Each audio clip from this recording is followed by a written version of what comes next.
Ya, Bapak Ibu serta saudara-saudari sekalian. Iya. Oke, kita malam Bu Santini yang baru masuk. Ya, sebelum kita samakan waktu dulu Bapak Ibu. Di jam saya sudah menunjukkan jam 7. Apakah jamnya sama dengan Bapak Ibu yang lain? Sama. Sama ya, puji Tuhan kalau sama. Kalau sudah jam 7 tandanya kita akan mulai ya. Kita akan mulai PRT kita pada kesempatan malam hari ini. Mulai kita akan mulai Bapak Ibu ya. PRT kita. Kayak yang lagu itu loh Bu, mulai kan gitu. Mulai gitu aja. Ya, kita akan mulai Bapak Ibu RT kita pada kesempatan hari ini di hari yang cuacanya lumayan ya agak hangat-hangat panas, siangnya ada hujan. Mudah-mudahan ya ini tidak menyurutkan semangat kita untuk bersekutu bersama sekalipun lewat media online ya. Bapak Ibu, kita akan mengangkat sebuah pujian pembuka yang diambil dari Kidung Jemaat nomor 355. Kidung Jemaat 355 judulnya adalah Yesus Memanggil ya. Kidung Jemaat 355 judulnya Yesus Memanggil.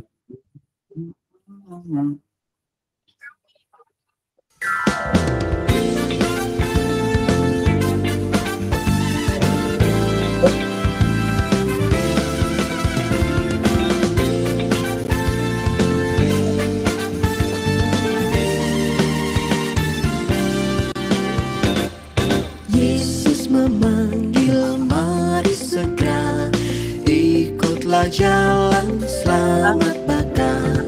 Jangan sesat, dengar sabdanya. Hai, marilah segera.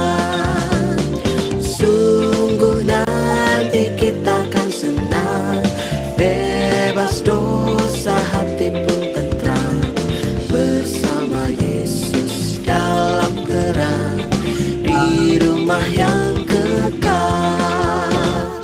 Hai, marilah kecil dan besar, biar hatimu kirang benar.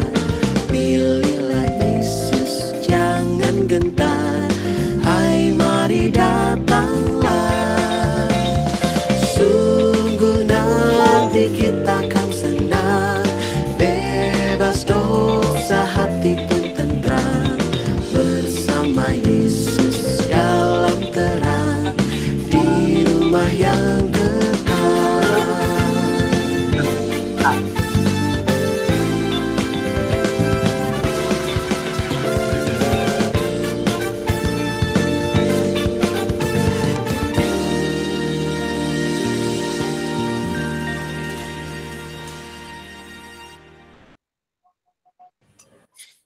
Ya, Bapak Ibu, sebelum kita bersama membaca dan merenungkan Alkitab kita yang diambil dari 1 Timotius 2 ayat 1 sampai dengan 7, marilah kita berdoa supaya kita bisa memohon nikmat dari Tuhan agar kita boleh mengerti, menerima bacaan ini sebagai pegangan hidup kita yang menata hidup sehari-hari. Mari kita berdoa. Tuhan, kami bersyukur pada kesempatan malam hari ini kami boleh kembali berkumpul ya Bapak. Kami boleh bersama-sama bersekutu dengan rekan-rekan kami, sanak saudara kami ya Bapak pada kesempatan malam hari ini. Tuhan, bila mana sebentar kami akan membaca dan merenungkan firman-Mu, tolong ya Bapak, supaya kami boleh mengerti, menerima, dan juga melakukan firman-Mu itu dalam hidup kami sehari-hari. Berfirmanlah lewat hamba-Mu yang penuh dengan kelemahan ini ya Bapak. Biarlah apa yang dikatakannya berasal dan untuk kemuliaan nama-Mu saja. Dalam nama Anak Tuhan Yesus Kristus kami berdoa. Amin. Baik Bapak Ibu, bacaan kita diambil dari 1 Timotius ya. 1 Timotius 2 ayat pertama sampai dengan ke-7 ya. 1 Timotius 2 ayat pertama sampai dengan ayat 7. Demikian bunyi firman Tuhan. Pertama-tama aku menasihatkan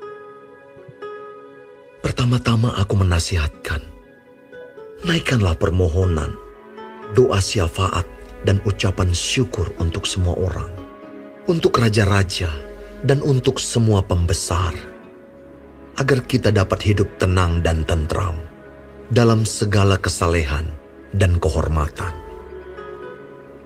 Itulah yang baik dan yang berkenan kepada Allah, Juru Selamat kita, yang menghendaki supaya semua orang diselamatkan dan memperoleh pengetahuan akan kebenaran.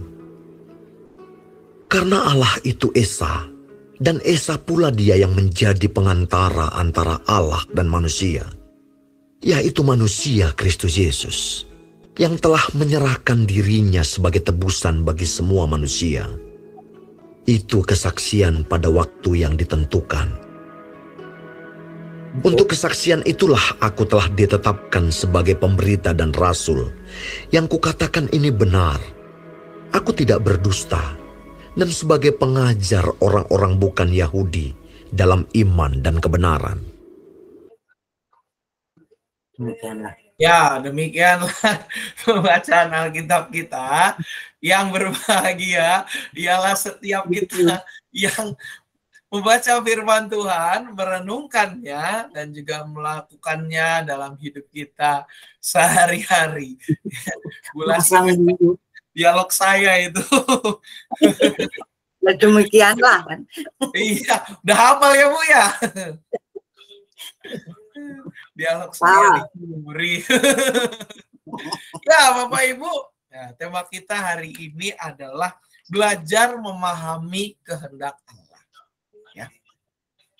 Belajar memahami dalam hidup kita tentu bukan sesuatu yang mudah, gitu ya. Ada kalanya sesuatu itu merupakan sesuatu yang sulit untuk kita pahami, tapi ada kalanya juga hal tersebut adalah hal yang mudah untuk kita pahami. Ada sebuah peribahasa mengatakan demikian. Dalam lautan bisa diduga, dalam hati siapa yang tahu? Tahu. Nah, tahu Bapak Ibu peribahasanya? Tahu. Tahu. Coba artinya apa? Dalam lautan, dalam lautan bisa diduga. Dalamnya laut bisa diukur. Dalam hati siapa yang tahu? Ayo coba artinya apa Bapak Ibu? Hati orang nggak ada yang tahu, Pak. Hati orang nggak ada yang tahu. Ya. Kalau kedalaman laut bisa diketahui nggak kira-kira Bapak Ibu? Bisa. Bisa diukur. Bisa diukur ya, berapa meter ya, dalamnya sekian meter gitu. Misalkan dalamnya laut itu 1.500 meter, 3.000 meter ke bawah ya, ke dalam ini. Tapi kalau dalam hati orang siapa yang tahu? Tidak ada yang tahu. Kadangkala dikatakan kalau sudah isi hati orang, hanya Dia dan Tuhan yang tahu isi hatinya. Ya. Sangat sulit untuk kita mengerti. Ya. Sulit untuk kita mengerti, walaupun sebenarnya bisa kita pahami, tetapi kadang membutuhkan waktu agar kita bisa mengerti apa yang mau dikatakan oleh orang ini. Maksudnya kira-kira seperti apa. Lalu juga ini kok bisa begini gitu ya. Kenapa sih penyebab? Butuh waktu yang panjang. Kita saja memahami sesama kita tidak mudah. Apalagi kalau kita berusaha untuk memahami kehendak Allah. Dalam hati orang saja, sesama kita, teman kita, mereka yang ada di sekitar kita, kadang-kadang kita mengalami kesulitan.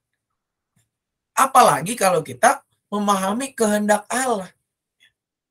Pasti tentunya membutuhkan waktu yang lebih lagi untuk memahami kehendak Allah, memahami waktu Tuhan, memahami pelajaran yang diberikan oleh Tuhan. Tentu membutuhkan waktu. Kalau kita memahami pelajaran yang diberikan guru kita saja, kadang-kadang kita dulu mungkin masih sekolah ya berpendapat, ngapain sih saya belajar matematik, ngapain sih saya belajar fisika, ngapain sih saya belajar biologi, ngapain sih saya belajar ini dan itu ekonomi. Waktu kita sekolah mungkin kita nggak tahu untuk dipakai untuk apa kelak, ngapain sih belajar begini susah-susah. Tetapi ketika nanti kita dewasa, barulah kita mengerti, oh ternyata apa yang saya pelajari ternyata seperti ini. Untuk memahami sesuatu yang bisa kita pahami dengan mudah, kita lihat aja, itu butuh waktu yang panjang. Apalagi kita memahami yang tidak kelihatan. Memahami maksud Tuhan, memahami hati Tuhan. Tentu membutuhkan waktu yang lebih lama lagi. Nah, ini juga Bapak Ibu yang Paulus address atau Paulus tuliskan dalam suratnya kepada muridnya yang terkasih, yaitu Timotius, rekan sepelayanan.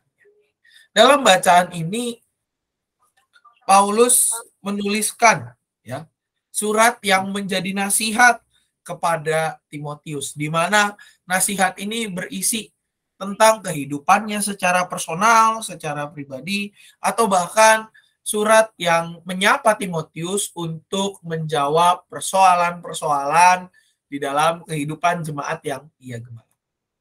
Kalau kita lihat dari ayat 1 sampai dengan 3, maka dalam bagian ini kita bisa melihat bagaimana nasihat Paulus untuk kepada Timotius supaya ia menaikkan permohonan, doa syafaat, dan ucapan syukur untuk semua orang, termasuk untuk raja-raja dan untuk semua pembesar. Supaya apa? Supaya kita dapat hidup tenang dan tentram dalam segala kesalehan dan kehormatan. Tentu menjadi pertanyaan bagi kita Bapak Ibu. Mengapa sih Paulus menuliskan ini kepada Timotius? Nah, kalau kita memperhatikan Bapak Ibu, tentu kita masih mengingat bagaimana kehidupan umat Kristen di masa-masa itu. Di mana mereka pada saat itu hidup di dalam tekanan. Hidup di dalam anggapan bahwa mereka adalah golongan sesat. Alirannya sesat. Dibilang sama orang Yahudi pun mereka bukan bagian dari mereka. Sama pemerintah Romawi pun mereka dianggap sesat. Mereka hidup di bawah bayang-bayang tekanan.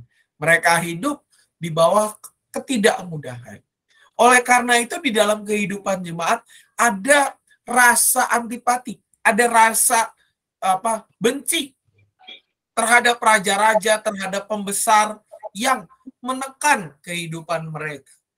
Ada rasa tidak suka terhadap orang-orang yang menekan, terhadap orang-orang yang menggelisahkan diri mereka. Ada rasa kalau bisa mereka itu didoakan yang jelek-jelek saja, ya. Dalam doa kita kepada Tuhan, kalau bisa doanya jelek-jelek aja kepada para pembesar, kepada para ini, gitu ya. Nah, tetapi dalam bagian ini Paulus mengingatkan kepada Timotius untuk apa? Untuk mendoakan semua orang di dalam doa syafaat. Mendoakan semua orang.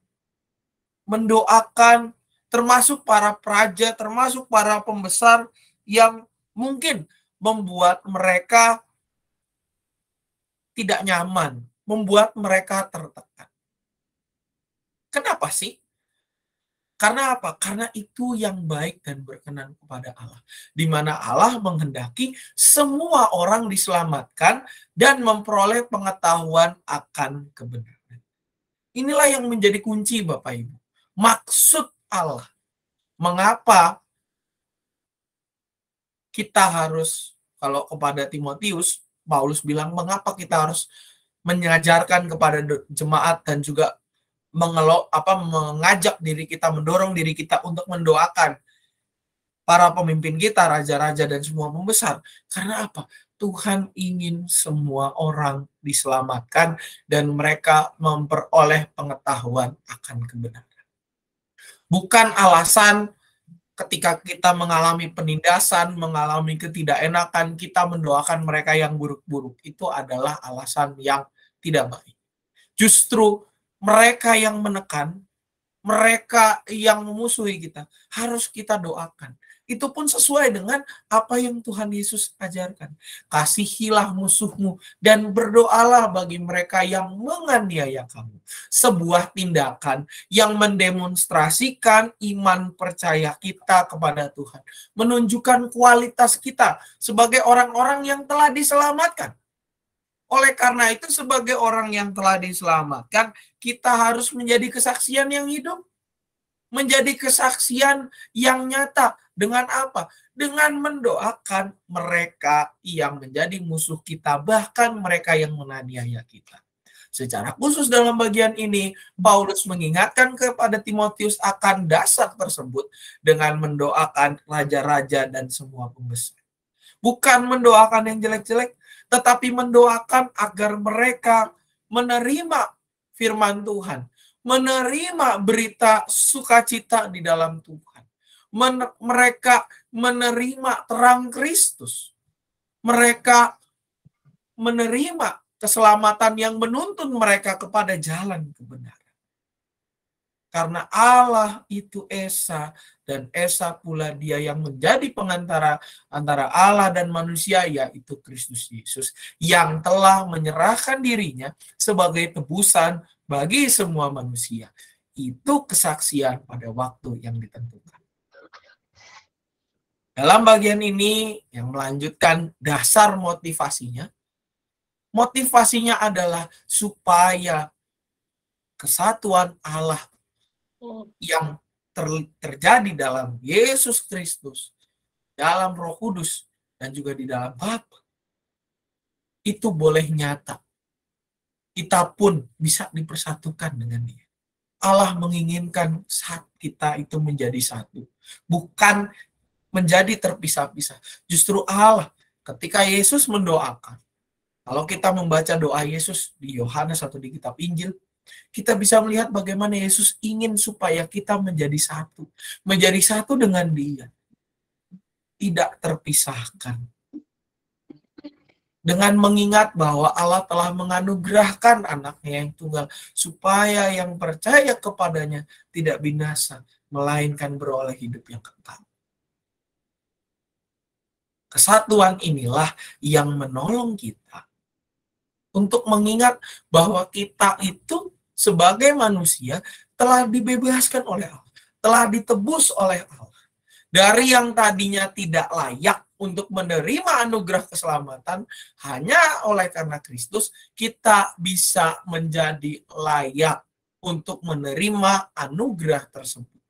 Kita dari yang tadinya tidak pantas untuk menerima karunia itu, menjadi pantas.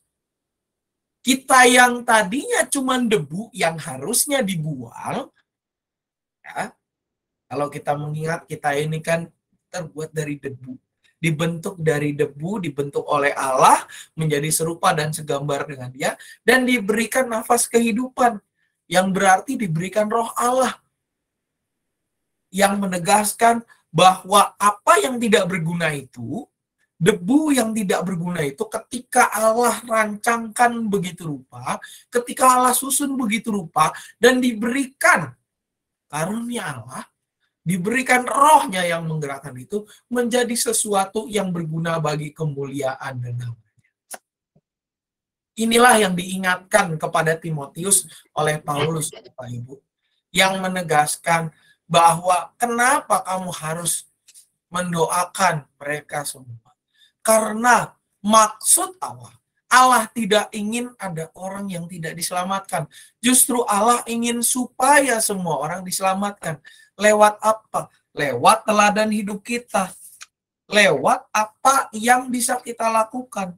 Dengan mencontohkan pola hidup sebagai orang-orang yang telah dimerdekakan Allah. Sebagai orang yang telah merdeka, maka hiduplah sebagai orang yang merdeka. Bukan lagi orang yang di bawah tekanan. Hiduplah sebagai orang yang merupakan hamba Tuhan. Jangan kita masih mengenakan identitas lama kita sebagai hamba dosa. Sebagai orang yang telah dipercaya menjadi wakil Tuhan, maka kita harus hidup seturut dengan firman-Nya. Mencerminkan Tuhan yang kita wakilkan, yang kita tunjukkan, yang kita representasikan. Sebab, Bapak Ibu, selalu saya katakan dalam pengajaran, dalam khotbah, dalam apapun itu, yang namanya hamba Tuhan, yang namanya gembala, yang namanya wakil Tuhan, itu bukan cuma pendeta, bukan cuma majelis jemaat atau penatua, tetapi adalah kita semua. Umat yang percaya kepada Tuhan. Kita adalah hamba Tuhan. Kita adalah orang-orang yang diubahkan dari tadinya hamba dosa, hidup di dalam dosa, di bawah pengaruh dosa, dimerdekakan menjadi hamba Tuhan, disucikan, dimandikan, dibersihkan, menjadi hamba Tuhan. Yang tadinya kita merupakan wakil yang nggak tahu wakil apa, gitu ya, karena kita mencerminkan pribadi yang tidak baik, justru dimurnikan oleh Allah menjadi wakil Tuhan untuk mengerjakan pekerjaan-pekerjaan baik. Dari yang tadinya kita tidak bisa mengembalakan diri kita, kita dimampukan oleh Allah untuk menggembalakan diri kita dan juga menggembalakan orang-orang di sekitar kita. Domba-domba kawanan Allah di dalam lingkup keluarga, di dalam lingkup masyarakat, atau bahkan dimanapun kita berada. Karena identitas ini, Paulus mengingatkan pada saat ini, supaya kita boleh mengerti maksud Allah. Di mana maksud Allah adalah supaya semua orang diselamatkan dan memperoleh pengetahuan akan kebenaran. Melalui maksudnya itulah kita dituntun untuk memahami kehendaknya. Dengan apa? Dengan bersyukur. Dengan bersyukur terhadap orang-orang yang dihadirkan Tuhan. Di ayat 7, Paulus mengatakan, untuk kesaksian itulah aku telah ditetapkan sebagai pemberita dan rasul. Yang kukatakan ini benar, aku tidak berdusta, dan sebagai pengajar orang-orang bukan Yahudi dalam iman dan kebenaran. Ketika kita mengetahui maksud Tuhan itu, maka kita pun harus meresponnya dengan apa? Dengan menjadi pemberita dan rasul Tuhan. Kita yang adalah wakil Allah, hamba Tuhan, gembala pilihan Tuhan, harus mampu menjadi pemberita dan rasul, pemberita firman Tuhan, dan juga rasul Allah. Menjadi mereka yang menyebarkan firman Tuhan lewat kehidupan kita, lewat keseharian kita. Termasuk di dalam apa? Di dalam doa kita. Walaupun mungkin Bapak Ibu terdengar sulit. Karena apa? Karena mungkin kita akan lebih banyak berdoa untuk diri kita sendiri. Dan memang kecenderungan kita adalah mengutamakan diri kita sendiri lebih dahulu. Melalui bagian ini kita diajarkan untuk apa? Tidak hanya berdoa untuk diri kita sendiri, tetapi juga kita berdoa untuk orang-orang di sekitar kita. Berdoa untuk apapun yang ada di sekitar kita. Untuk lingkungan kita, pemerintah kita, bahkan untuk bangsa dan negara kita. Walaupun mungkin buat kita kayaknya kalau di dalam doa pribadi saya rada kurang terbiasa. Tapi melalui bagian ini kita pun diajak untuk memahami kehendak Allah. Karena Tuhan menginginkan semua orang diselamatkan. Oleh karenanya berdoa menjadi salah satu tindakan kita untuk menyebarkan, memohon agar Tuhan boleh memberikan jalan, memberikan semangat, termasuk untuk para pemimpin kita di dalam kondisi bangsa kita saat ini. Kalau kita melihat berita, tentu mungkin lebih banyak berita kita diisi oleh hal-hal terkait info kenaikan BBM lah, lalu juga kasus yang rame itu penegak hukum kok malah menembak rekannya sendiri gitu, yang mencerminkan bahwa bangsa kita sedang di dalam kondisi yang tidak baik-baik saja. Kalau bukan kita yang mendoakannya, kita yang berusaha untuk menghadirkan kehendak Allah dalam kehidupan bangsa dan negara kita, siapa lagi yang mau melakukannya? Apakah kita harus menunggu sampai Tuhan datang baru kita mau berdoa untuk bangsa dan negara kita?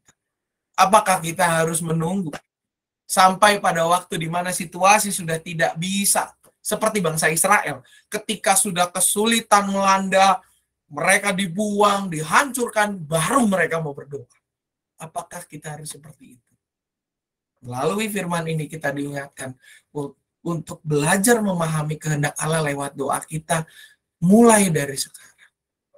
Dengan mendoakan bangsa dan negara kita, lingkungan di sekitar kita, orang-orang di luar kita yang tidak, dan juga tidak hanya mementingkan diri kita sendiri. Karena kehendak Allah, Allah menghendaki supaya semua orang diselamatkan dan semua orang memperoleh pengetahuan akan kebenaran.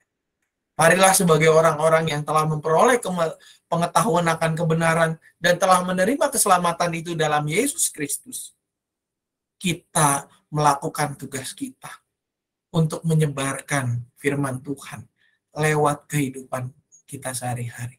Salah satunya dengan berdoa. Berdoa bagi bangsa dan negara kita. Berdoa bagi para pemimpin kita. Berdoa bahkan mungkin untuk lingkungan kita. Di tengah segala situasi yang terjadi. Bahkan juga di tengah masalah ketidakadilan yang terjadi. Marilah kita berdoa. Kita doakan itu semua. Karena kalau bukan kita, siapa lagi yang mau mendoakan agar Tuhan bekerja bagi bangsa dan negara kita? Kiranya menjadi firman yang menguatkan kita untuk tidak hanya mendoakan diri kita sendiri, tetapi juga mendoakan semua hal di sekitar kita. Amin. Saat teduh bagi kita sekalian.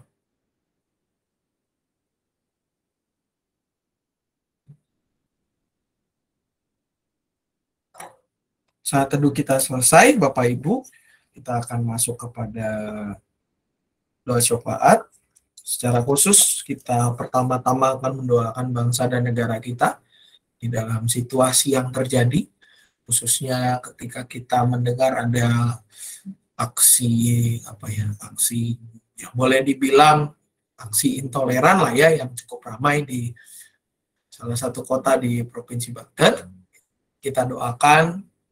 Kita memang belum dapat mengerti apa gambaran besarnya, begitu ya.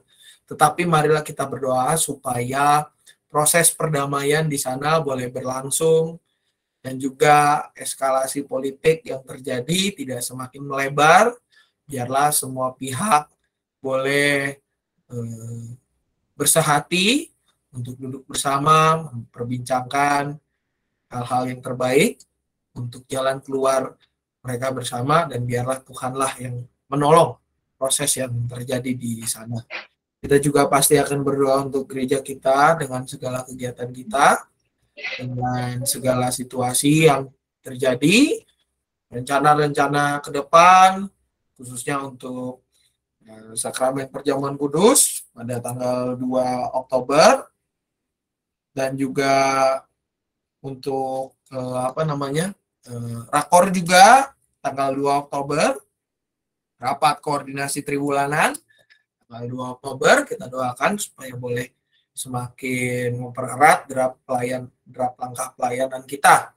Juga untuk rekan-rekan kita doakan yang dalam kondisi sakit atau dalam pemulihan, untuk Bapak Willy Hartono, Ibu Adin dan Bapak Kaleb dalam masa pemulihan, Saudara Reja Purba dalam persiapan operasi, Bu Sri Sundari dalam tahap pemulihan, Oma Edin dalam masa pemulihan, Ibu Suwarsi atau Mama dari Penatua Hermanto dalam masa pemulihan juga.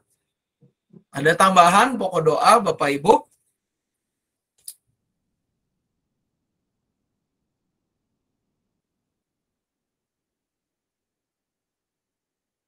Baik, kalau sudah tidak ada, mari kita...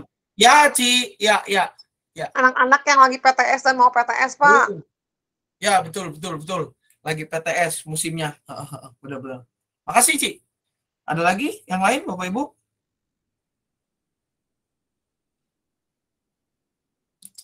Baik, kalau sudah tidak ada, mari kita bersatu dalam doa. Cici Suci. Bu, Pak, Bu, Pak. Bapa di surga, kami bersyukur, berterima kasih pada kesempatan malam hari ini kami boleh kembali bersekutu ya Bapa. Kami diingatkan untuk boleh mengingat sekitar kami di dalam doa-doa yang kami panjatkan. Biarlah ya Tuhan kami boleh semakin memahami kehendak-Mu, di mana Engkau menghendaki agar semua orang boleh beroleh keselamatan dan juga semua orang boleh memperoleh pengetahuan akan kebenaran di dalam Engkau. Mampukan kami ya Bapa untuk melakukan tugas ini dengan mendoakan bangsa dan negara kami, pemimpin kami, dalam doa-doa kami secara pribadi ya Bapak. Pada saat ini kami juga mau berdoa untuk bangsa dan negara kami ya Bapak. Kami mengingat situasi yang terjadi di Cilegon, Tuhan yang tahu apa yang terjadi di sana. Biarlah ya Tuhan Engkau yang mendamaikan semua pihak yang terlibat. Biarlah ya Tuhan Engkau yang hadir di dalam segala upaya mediasi. Engkau yang juga menolong agar ketentraman negara kami boleh kembali dan juga segala sesuatunya boleh terjaga. Tuhan berkati setiap mereka yang terlibat di sana. Kiranya Engkau yang melembutkan hati setiap mereka yang bertikai ya Bapak. Juga kami menyerahkan para pemimpin kami. Segala sesuatunya biarlah Engkau berikan hikmat. Engkau yang menolong supaya para pemimpin kami boleh berhikmat, memiliki hikmat yang berasal daripada-Mu saja ya Bapak, di dalam memerintah bangsa dan negara kami. Mampukan kami juga ya Bapak, untuk terlibat di dalam pembangunan bangsa ini lewat segala hal yang bisa kami lakukan dalam kehidupan ini. Kami berdoa bagi gereja kami juga ya Bapak di tempat ini, GKI Cicurug. Kami mau berdoa untuk kegiatan-kegiatan gereja kami, untuk perjamuan kudus tanggal 2 Oktober dan juga rapat koordinasi triwulan pada tanggal yang sama. Tuhan berkati agar hati kami, diri kami, sikap kami semua boleh Engkau sucikan dan siapkan ya Bapak untuk menerima perjamuan-Mu yang kudus ini. Biarlah kami boleh mengingat karya pengorbanan-Mu ya Bapak yang menginspirasi hidup kami untuk hidup berkenan padamu saja. Mampukan kami juga ya Bapak sebagai pengurus komisi untuk boleh mempersatukan langkah draft kami, membersamakan langkah pelayanan kami dalam rapat koordinasi triwulanan ini. Biarlah semakin ke depan pelayanan gerejamu ini semakin lebih baik lagi dari hari ke hari. Juga kami mengingat untuk acara Cici Suci Kebaktian pada tanggal 22 September mendatang ya Bapak di GKI Cianjur. Berkati agar ibadah ini boleh mempersatukan juga gereja-gerejamu ya Bapak di Cibadak, Cicurug, Sukabumi, Penginjil, dan juga Cianjur ini. Kami juga berdoa ya Bapak untuk kegiatan ibadah-ibadah baik yang online maupun onsite, untuk sekolah minggu online, untuk PRT online ya Bapak, juga untuk kebaktian umum onsite dan online, kebaktian remaja secara onsite, kelas sekolah minggu yang online, yaitu kelas Daniel Esther dan juga kelas Daud sampai dengan Immanuel yang sudah onsite, ibadah pemuda setiap minggu keempat pada tiap bulan, hari Minggu keempat pada tiap bulan, pukul 11 secara onsite. Tuhan berkati semuanya termasuk PRT Lansia yang akan mulai onsite pada bulan ini, Rabu keempat bulan ini ya Bapak. Berkati segala sesuatunya ya Bapak supaya boleh berjalan dengan baik. Biarlah melalui ibadah online maupun onsite ini kami boleh semakin bersekutu ya Bapak. Juga menyerahkan kegiatan baptis anak yang akan dilakukan pada minggu ketiga bulan November nanti. Tuhan juga boleh gerakkan supaya mereka yang telah siap untuk membaptiskan anaknya boleh mendaftarkan diri dan juga boleh mengikuti pembinaan pada tanggal 8 Oktober mendatang. Tuhan berkati juga kami mengingat kebutuhan gereja kami untuk melunasi cicilan ke PH BPK Penabur. Tuhan juga yang cukupkan segala sesuatunya. Kami juga mengingat sanak saudara kami yang dalam kondisi sakit atau dalam pemulihan, untuk Bapak Willy Hartono, Ibu Adin dan Bapak Kaleb, Saudara Reja Purba dalam persiapan operasi, Ibu Sri Sundari dalam masa pemulihan, Oma dan Opa Edin, juga Ibu Suwarsih, Ibu dari Penatua Hermanto ya Bapak dalam masa pemulihan di Jawa. Tuhan boleh berkati, Tuhan yang sertai mereka semua. Biarlah keluarga yang mendampingi Kau berikan ketenangan ya Bapak. Juga kami berdoa untuk anak-anak kami yang akan menghadapi atau sedang menghadapi penilaian tengah semester. Tuhan persiapkan mereka ya Bapak, biarlah mereka boleh bekerja dengan jujur, dengan tenang, dan juga dengan hikmat yang berasal daripadamu. Biarlah para guru juga boleh menolong anak-anak ini ya Bapak, dengan memberi hikmat, dan juga biarlah guru-guru boleh mengajar dan menguji mereka secara arif bijaksana. Kami juga menyerahkan setiap kami masing-masing ya Bapak dalam tangan pemeliharaan-Mu. Jadilah pada hidup kami seturut dengan kehendak-Mu saja. Kami mengalaskan doa ini dalam satu nama, yaitu Yesus Kristus Sang Firman yang hidup, Juru Selamat kami berdoa dan berpengharapan. Amin. Baik Bapak Ibu, kita akan mengakhiri PRT kita pada kesempatan malam hari ini dengan sebuah pujian yang diambil dari Kitab Bakti nomor 69, yaitu Kumulai dari Diri Sendiri. Ya, kumulai dari diri sendiri.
Ya, Bapak Ibu, dengan demikian PRT kita sudah selesai. Ada beberapa pengumuman yang akan saya sampaikan sebelum PRT ini ditutup. Yang pertama, Bapak Ibu, untuk baptis anak, pendaftaran baptis anak sudah dibuka, di mana baptis anak akan dilayangkan dalam Kebaktian Umum tanggal 20 November 2022 atau minggu ketiga November 2022 pukul 9 ya. Kebaktian kedua pukul 9 ya. Dan syaratnya adalah yang pertama telah mengambil dan mengembalikan formulir pendaftaran.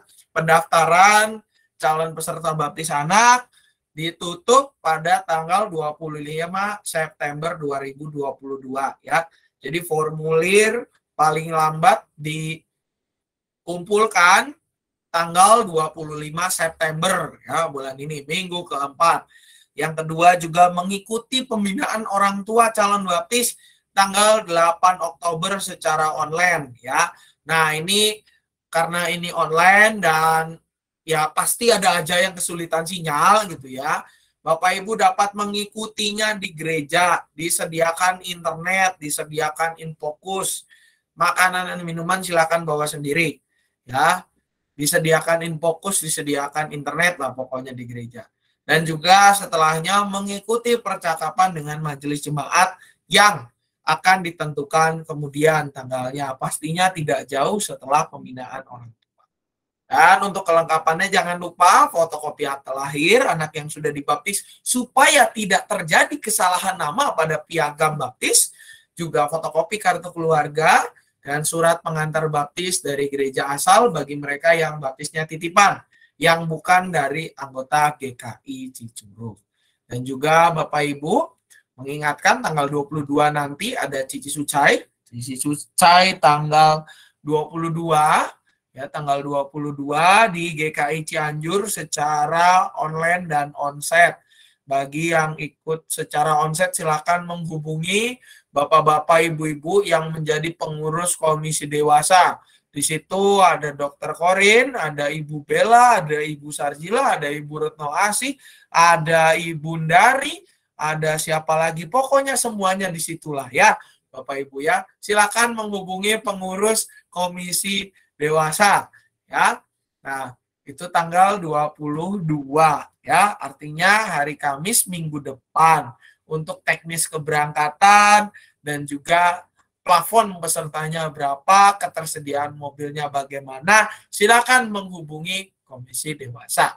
Juga untuk minggu depan tanggal 21 ada sersan Bapak Ibu.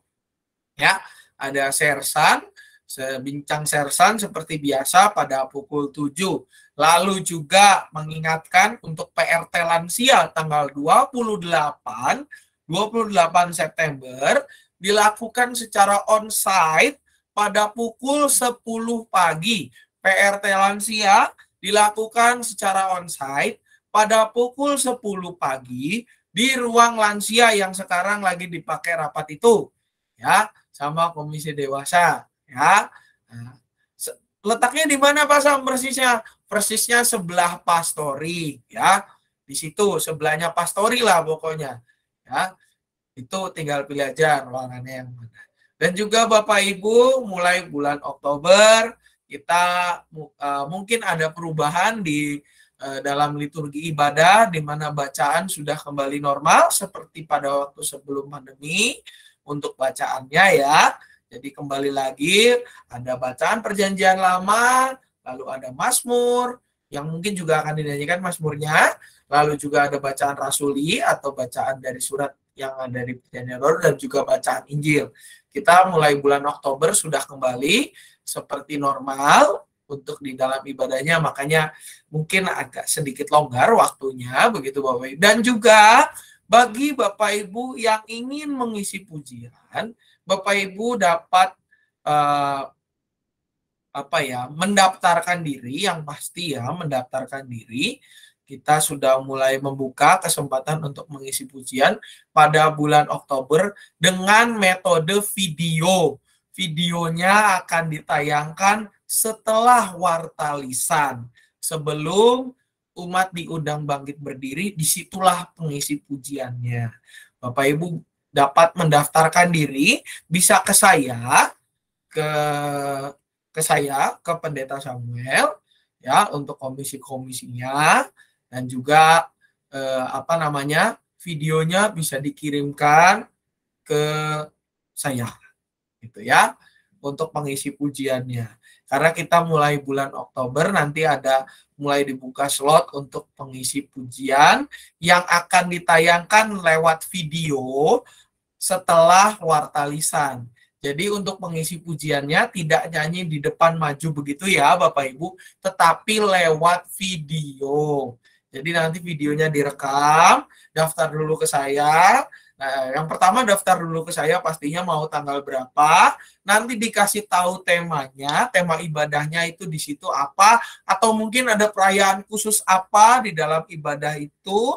Misalnya tanggal 2, perjamuan kudus, temanya ini, nanti dikasih tahu dulu supaya Bapak Ibu bisa memilih lagu yang tidak jauh dari tema itu gitu ya, karena akan ditayangkan setelah warta lisan. Begitu. Dan juga nanti setelah masuk nanti akan saya komunikasikan ke majelis jemaat. Itu nanti jangan lupa Bapak Ibu mengirimkan videonya ya. Mohon video dikirim paling lambat H-1 atau 1 hari sebelum hari Minggu.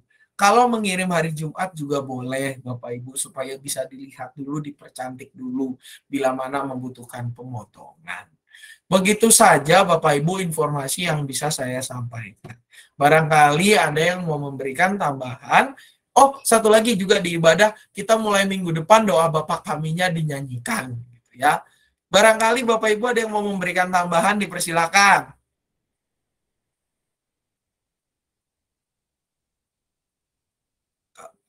Jelas, Pak. Jelas, baik. Kalau tidak ada tambahan lagi, Bapak Ibu jangan lupa tanggal 2 selain perjamuan kudus, ada juga rakor triwulanan ya. Mohon setiap komisi dan kelompok kerja mempersiapkan laporan triwulan, rencana kegiatan triwulan dan juga laporan kegiatan triwulanan. Ya, mohon dipersiapkan segala sesuatunya. Juga untuk Pekan Keluarga GKI Cicurug pada bulan Oktober akan dimulai tanggal 16 Oktober atau minggu ketiga dan berakhir pada tanggal 23 Oktober 2022. Kiranya ini semua menjadi informasi yang bermanfaat dan juga menjadi berkat bagi kita semua. Selamat malam, selamat beristirahat. Tuhan Yesus memberkati. Selamat malam, terima kasih Pak Sam.